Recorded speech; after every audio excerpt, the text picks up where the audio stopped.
Hey, how's it going, everybody? It's Tanner here, and welcome back to a new Ninjago 2021 Season 14 slash Ninjago Legacy news video here on the channel. In today's video, we are going to be talking about a brand new set list that just came out, and of course, as of the time of recording this video, this news is a few days old. Unfortunately, I was not able to get to it right away, but we're here now, so let's go ahead and talk about it. We have two separate set lists that come courtesy of, I believe it's Target's website. I've seen a few different sources for these, but we have one for Ninjago Legacy and one for Season 14. So let's go ahead and get started with the Ninjago Legacy 2021 set list, and we'll talk about that one first. Then we'll jump over to the Season 14 one. And before we start, I just need to clarify that these names are, I guess, early, so they might not be the final names, and it does appear that we do have a few sets missing from both of these lists. So keep that in mind as we watch the video, but let's go ahead and talk about it here.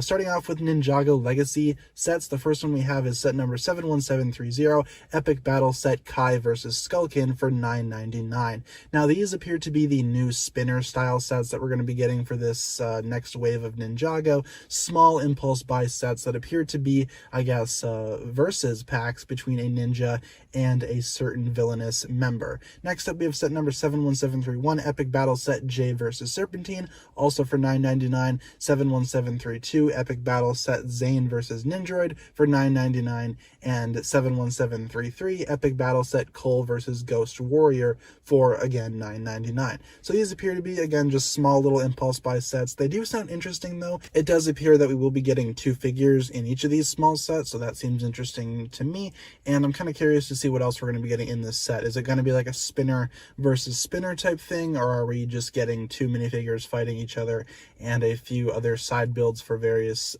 terrain, I guess, is what I'm expecting. Next up, though, starting off with some actual sets, we have set number 71735, Tournament of Elements for $29.99. This set actually is one of the most interesting ones to me because it sounds like it could be a legacy remake of the Dojo Showdown set, which came out with the first wave of Tournament of Elements sets back in 2015, and it included a whole bunch of Elemental Masters. Of course, we are still missing several Elemental Masters from that Tournament of Elements saga, so why not just include those in this set? I can definitely see this set being a type of minifigure pack, kind of what the Gamers Market was for the Prime Empire set wave. That's kind of what I'm expecting for this set here. Same price point with a few smaller side builds, but the main appeal of the set will be the minifigures. Maybe we can finally get tournament versions of Zane and Nia in this new type of legacy tournament style. Who really knows, but that's kind of what I'm expecting for that set. Next up, 71736, the Boulder Blaster for $39.99. Obviously a legacy remake of the Boulder Blaster from the original Tournament of Elements wave,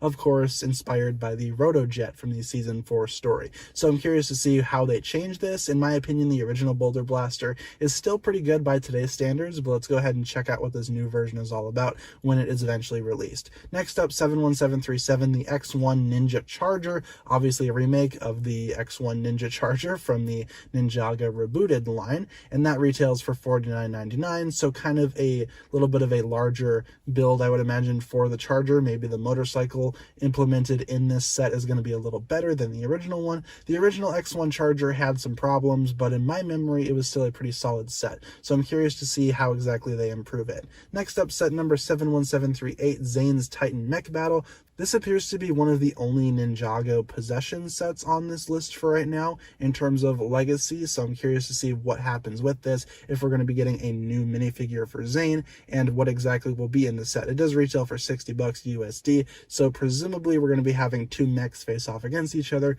just like in the original Titan Mech battle. Next up, set number 71740, Jay's Electromech for $19.99. This one is kind of, I guess, weird in terms of the price because it kind of reminds me of a legacy quote-unquote upgrade, much like the Samurai X mech, where it's kind of a smaller rendition of the original. The original Electromech was very small in and of itself, but I was kind of expecting something a little larger for the legacy remake, but this set appears to be pretty small, so hopefully we can go ahead and make it look a little better, and I might be picking it up depending on how it looks.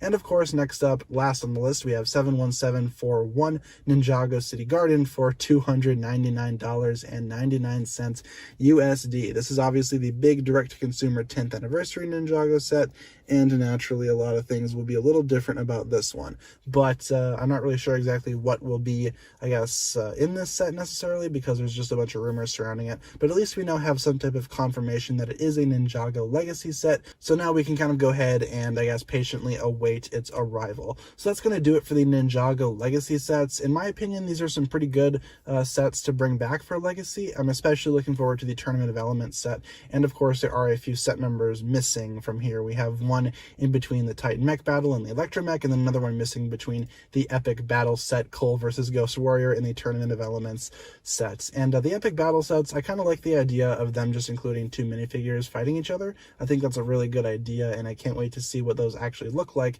when we get, I guess, official pictures of these sets, presumably sometime soon. Now let's go ahead and jump on over to the Ninjago Season 14 sets. Now, there do appear to be a few sets missing as well from this lineup. There might be some missing after or before, but naturally we're just going to be starting off with set number 71745, Lloyd's Jungle Chopper Bike for $19.99. Obviously going to be sounding like some type of new motorcycle for Lloyd. Set number 71746, the Jungle Dragon for $39.99.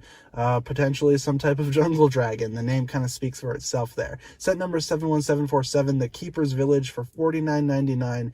Probably going to be some type of small building set, maybe similar to the Gamers Market, but with less of an emphasis on minifigures. And then finally, set number 71748, the Catamaran Sea Battle. I don't know if I'm pronouncing that correctly, and that's going to retail for $69.99.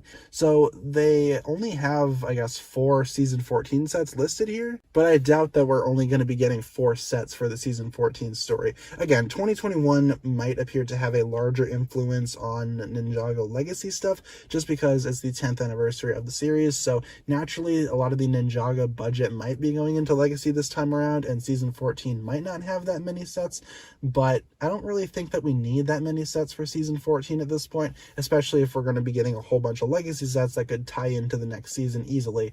And again, some of the stuff going on in the Season 14 sets might not even need that many additional sets to go with it, if that makes sense. They might just be really good sets on their own, and in my view, I'd rather have 4 outstanding Ninjago sets as opposed to a whole bunch of mediocre ones. But there do appear to be a couple of numbers missing again. You can kind of see that the Ninjago City Garden is set number 71741, and then the Season 14 sets don't pick up until 71745. So we got a few more, I guess, sets that are going to be in there that might be revealed to us later, but for the time being, this is all we got. And again, Season 14 does appear to be, I guess, Lloyd focused, just based off of these listings here, so not really surprised, kind of expected that. But overall, I do think that the Ninjago Legacy sets are going to be some of the better ones that we've seen from Legacy. I'm especially excited again for the Epic Battle sets, the Tournament of Elements sets, and the Ninjago City Garden. In terms of Season 14 sets, there's not a whole lot that I can definitely say is exciting to me. The Jungle Chopper Bike sounds like something that we've seen before. The Jungle Dragon sounds like something we've seen before, but the Keeper's Village and the Catamaran Sea Battle might be a little bit interesting. It just kind of depends on what those sets entail and whether or not they are going to be decent sets. Again, if we're only getting 4 sets for Season 14, I think that they're going to be 4 incredible sets.